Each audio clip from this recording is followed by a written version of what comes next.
Actually సత్యమాంటి 2013 నుంచి తెలుసు and Karun pastor కూడా అదే టైంలో. సో సత్యమాంటి చాలా చాలా క్లోజ్గా అయ్యిండ్రు 2013 నుంచి. ఎందుకంటే మాకు ఇంట్లో ప్రాబ్లం అవుతూ ఉండే. మా హౌస్ యాక్చువల్లీ మమ్మీస్ హౌస్ అది ఇంకొక ఆమె తీసుకోవాలి, కబ్జా చేయాలి అని చూస్తూ ఉండే. కానీ సత్యమాంటి నెలకు ఒకసారి మా దగ్గరికి వచ్చి ప్రేయర్ చేయడము అండ్ వాగ్దానాలు ఇవ్వడము అండ్ మమ్మల్ని బైబిల్ చదువుకోమని చెప్పి చాలా అంటే ఎంకరేజ్ చేయడము అదంతా చాలా జరిగిందనమాట. అండ్ దెన్ ఫైనలీ ఆమె అంటే సైన్స్ వండర్స్ అండ్ మిరకిల్స్ అంటారు కదా, అద్భుతాలు కూడా చేసేవారు తన. సో తన ఒకరోజు ఏం చెప్పారంటే, ఏం కాదమ్మా, ఇల్లు తప్పకుండా నీ పేరు మీద వస్తుంది అని చెప్పిండు.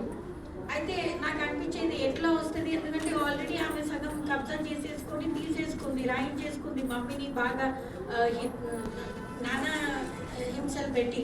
సో ఎట్లా వస్తుంది అని నాకు చాలా డౌట్ ఉండేది. ఆంటీ ఏదో ప్రేయర్ చేస్తున్నారులే అనుకునేదాన్ని, ఎందుకంటే ఆంటీ వాల్యూ ఇంకా నాకు అప్పుడు అంత సరిగ్గా తెలియదు. అంటే బిలీవ్ చేసినాను కూడా, ఎంకరేజ్ చేస్తున్నారులే అని అనిపించేది. కానీ తన వచ్చేస్తుంది అని అన్నారు. అప్పుడు ఏమైందంటే లిటరలీ 2014 నవంబర్ 14కి చిల్డ్రన్స్ డే రోజు నాకు అంటే మమ్మీ కూడా వాళ్ళ కబ్జాలో ఉండే అనమాట. సో మమ్మీని కూడా ప్రిజెంట్ చేసి పెట్టిను రానియకుండా.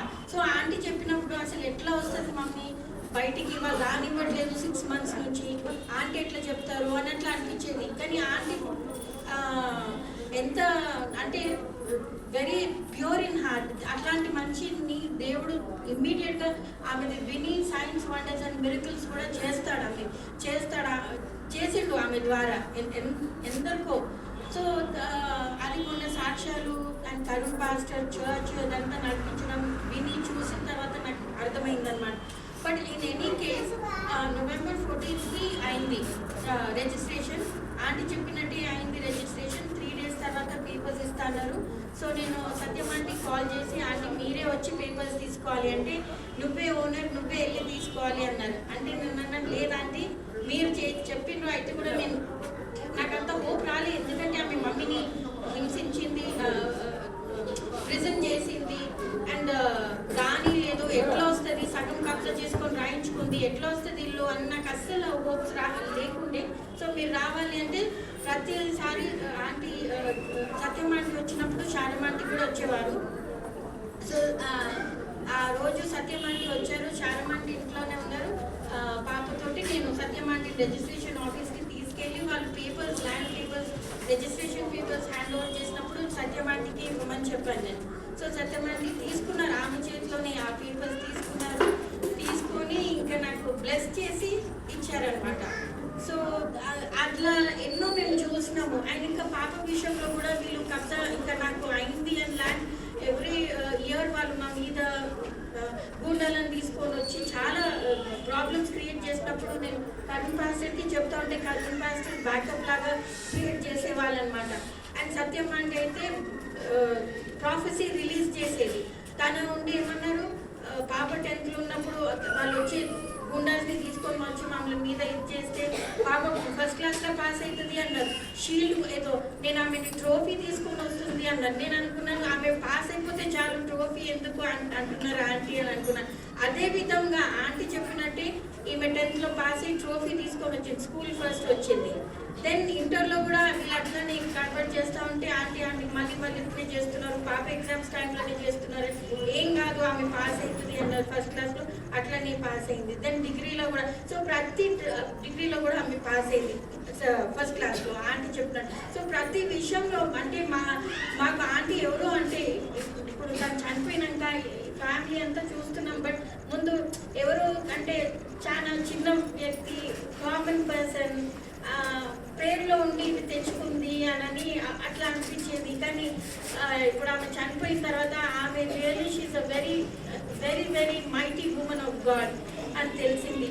Even like in her walk with God also ఎంత అంటే, బికాజ్ తన she was very pure at heart. ఎప్పుడు కూడా అంటే నేను అనేదాన్ని, ఆంటీ మీరు ఎందుకు ఇంత బక్కగా ఉన్నారు, మీరు అని ఎన్షోర్ వచ్చినప్పుడు ఎన్షోర్ ఎనీ డ్రింక్ తీసుకొని వచ్చేదాన్ని ఆంటీకి.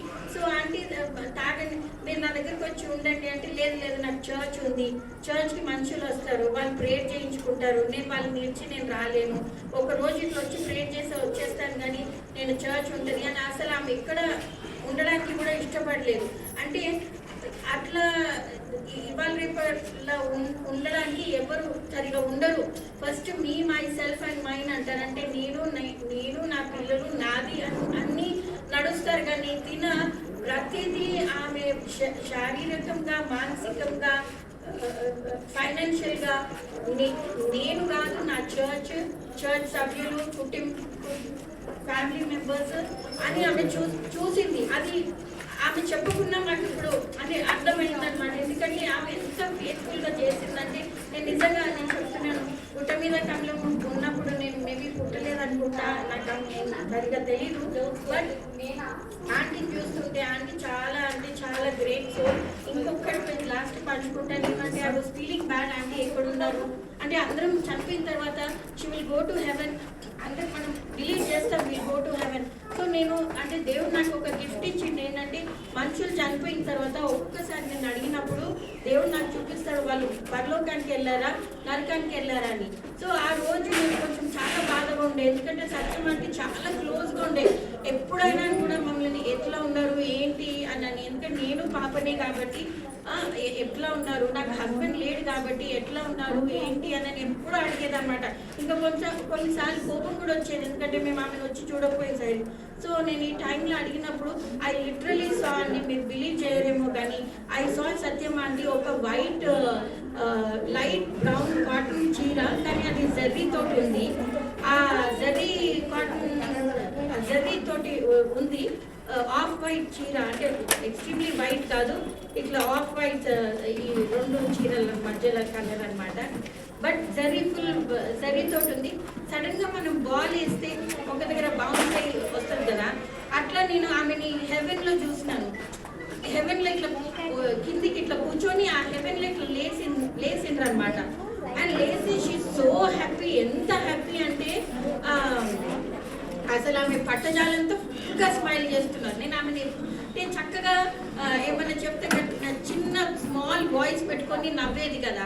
సో బట్ హెవెన్లో అయితే ఎంత అసలు షీ సో హ్యాపీ, ఇట్లా వైబ్రెంట్ ఫేస్ ఉంది, బాగా సంతోషంగా నవ్వుతూ ఉన్నారు. లాస్ట్కి ఏమైందంటే ఐ సా హర్, మా మదర్ కూడా 20లో చనిపోయారు.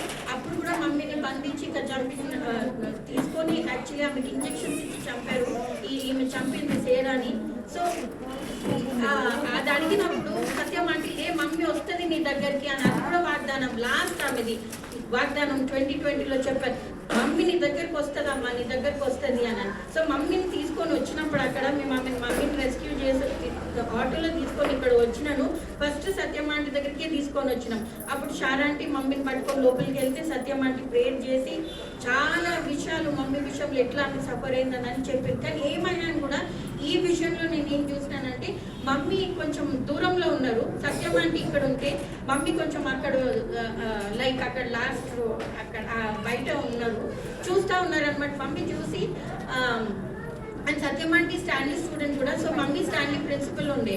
సో మమ్మీ సత్యమాంటిని అడిగారు అనమాట, ఎందుకు వచ్చేసినావు కింద శివ అంటే నా డాటర్ అండ్ గ్రాండ్ డాటర్ గురించి ప్రేయర్ చేయొద్దా, ఇప్పుడే ఎందుకు వచ్చేసినావు అని మమ్మీ అడుగుతున్నారు ఇట్లా సత్యమాంటి. అయితే సత్యమాంటి అంటున్నారు, ఏం వరీ చేయకండి అమ్మ, ఇప్పుడు మనం ఇద్దరం ఇక్కడ నుంచి వాళ్ళకి ఏంజల్స్ లాగా చూసుకుంటాము అని బట్ అని ఇంకా సత్యమాంటి ఎక్కువ మమ్మీని చూడకుండా ఏమి అంటే పట్టించుకోకుండా ఆమె లోకంలో అంటే అంత తిరిగి ఇట్లా రౌండ్గా చూస్తూ ఉన్నారు. కానీ అది ఎంత సెకండ్ విజన్ అంటే సత్యమాంటి డెఫినెట్గా 101% ఈవెన్ ఇఫ్ మై బ్లడ్ అంటే I have to give it in writing in blood అంటే కూడా I will give you, she is in 100% she is in heaven అండి.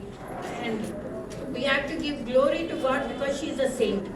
ఆమె just not a normal person. అత్త పెద్దమ్మ చిన్నమ్మ అమ్మమ్మ నాన్నమ్మ కాకుండా ఆంటీ అని కాకుండా she is also a great saint and we thank for her life and we ask condolences for the family, and also strength and support, mana support for the family kuda we should have right now. And thank you so much, Pastor, for giving me this.